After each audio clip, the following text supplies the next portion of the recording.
So I think I might have found where, not my direct neighbour, but my other neighbour, cattle's coming through from his place down through the creek and into my place. We're Tom and Jules, and together we are taking on our biggest challenge yet. Join us as we tackle fencing, cattle, and everything it takes to bring this land back to life.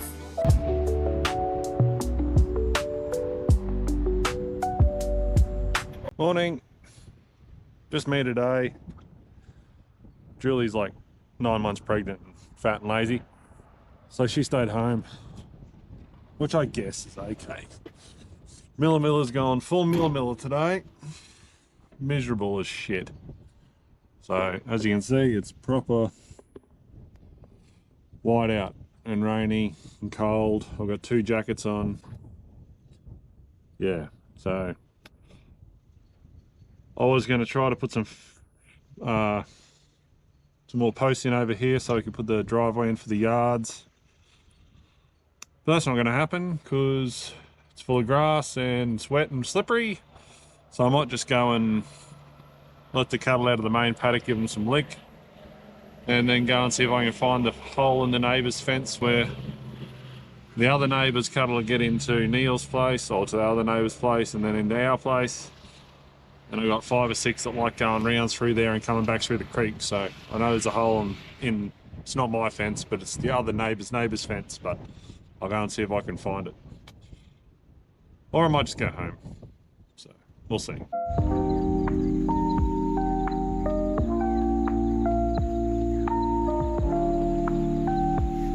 Even Mojo doesn't like the weather. Hey buddy, what are you doing? Still looking good. So last weekend when I had to I didn't film anything, but I had to get some of like 12 of our cattle were in the neighbour's place. I had to run them back. And the only gate I could bring them in was into the paddock where Mojo was and his little girlfriend. So Mojo's now back with all the girls, but he's been out by himself for probably 2 months. So we got these blood test,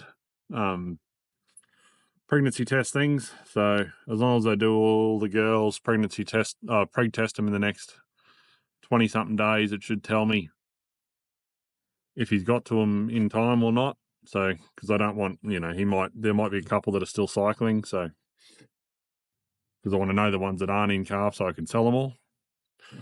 Anyway, so he's got his whole crew back now. And they're in this big dam paddock. But I'm going to open them up today. They've been in here for a week. So I'll give them some lick and I'll let them into this other side overgrown paddock just so they don't trash this too much in the wet. I was hoping to run them through the yards today, but that's just plain and simply not going to happen. So, and Julie's, well, hopefully the kid stays put for a couple of weeks, so it gives me a chance to move the yards, but knowing my luck, or knowing how things always go, it'll be, happen sooner rather than later. All right, so we're down here in the bottom of the valley, like under these trees here. Just banged this leak block into the ground. I'll put them in these cut-off blue drums, like so.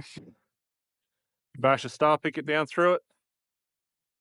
If you don't bash them into the ground, the cows just push the bloody lick trough all around the joint. So eventually I'm going to put a back rubber between these 2 trees. So thought it was a good spot for the lick. Well, I'm feeding that Allison and sulfur stuff at the moment. It's supposed to help with fly, but I don't know if it does. I think it does something. But anyway, they like it. Sometimes they eat the whole block in a week. And other times they don't touch it at all. So anyway, we'll see how they go.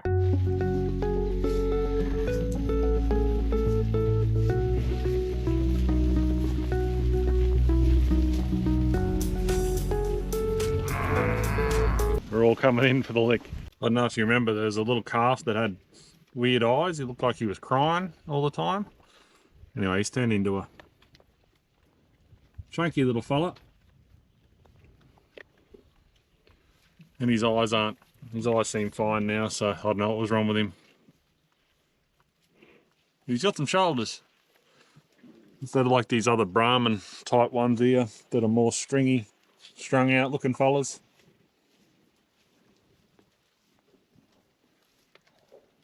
This fella here is obviously Reggie's. Fella here is obviously Reggie's as well. But those other Mickeys that were kicking around, they could have a couple floating around here too, so who knows. So I'm not going to keep any of the weaners from this year. As soon as I can get the new yards built, get them through the yards when they hit, you know, that 220 odd kilos, I'll sell them. And then buy a whole truckload of new heifers from somewhere.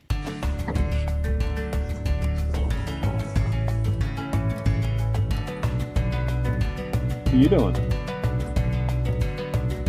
All right, so I think I might have found, been walking through the creek. This is like down the boundary.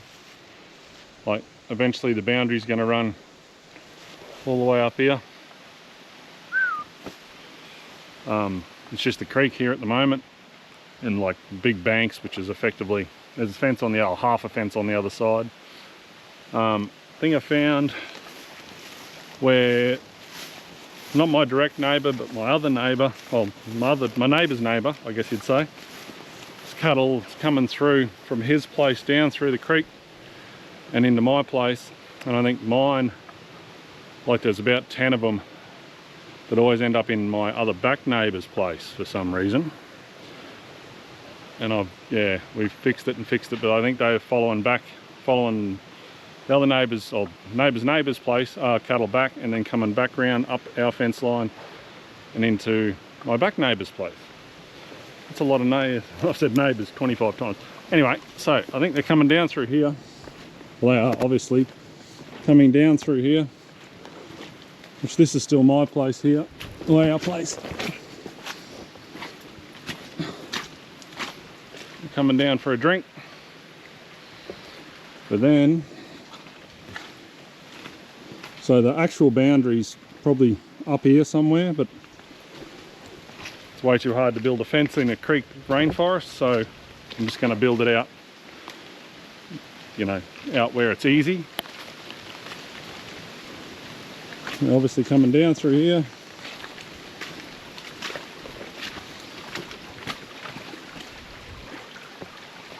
Across the creek, get my boots nice and wet. And up through here, but I've just gone,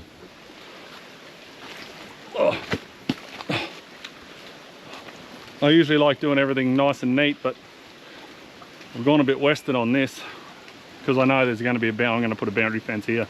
So I've literally just strung a few barbs between two suckers where they're going up and through. Down here it sort of gets like a hard drop off, and up this way it's a hard drop off, so this is sort of a logical spot for them to go through. And then if you come up through this scrub, so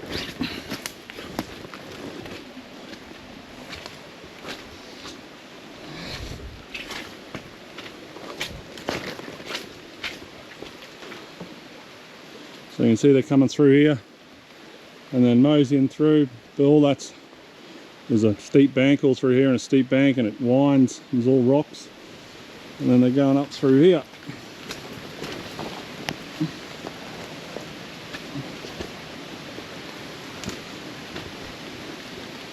This here is the actual old boundary peg, I'm thinking. The old bastards that did this, geez, they must have been keen, like fighting over 3 metres or 10 metres each way.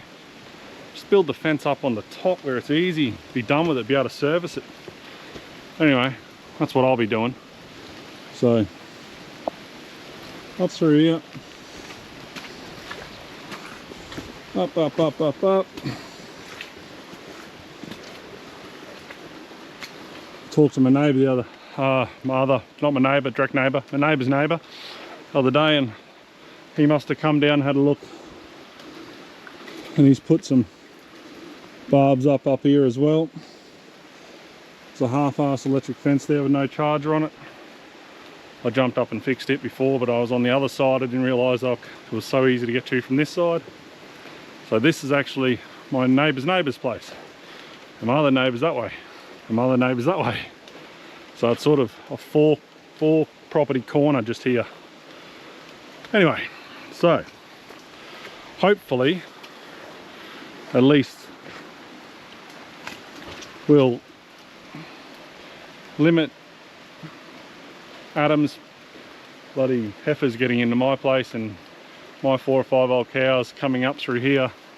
I think they were going up through Neil's place and round the knob of the hill, but I don't know. The sooner I get this boundary done, the better. Actually, I lie. The thing that I pointed out before, that's not the old boundary fence. Oh, that must be where they've ran it. But the actual boundary marker will be like just in there. So our place runs directly that way. It's a 4-way corner. Whoever put that down there was keen. Anyway, I'm not that keen, even with a dozer. So we'll build it out here and let the pigs and dingoes have the creek, so I can drive the side by side and spray and all that sort of stuff. Losing 10 meters doesn't mean anything here.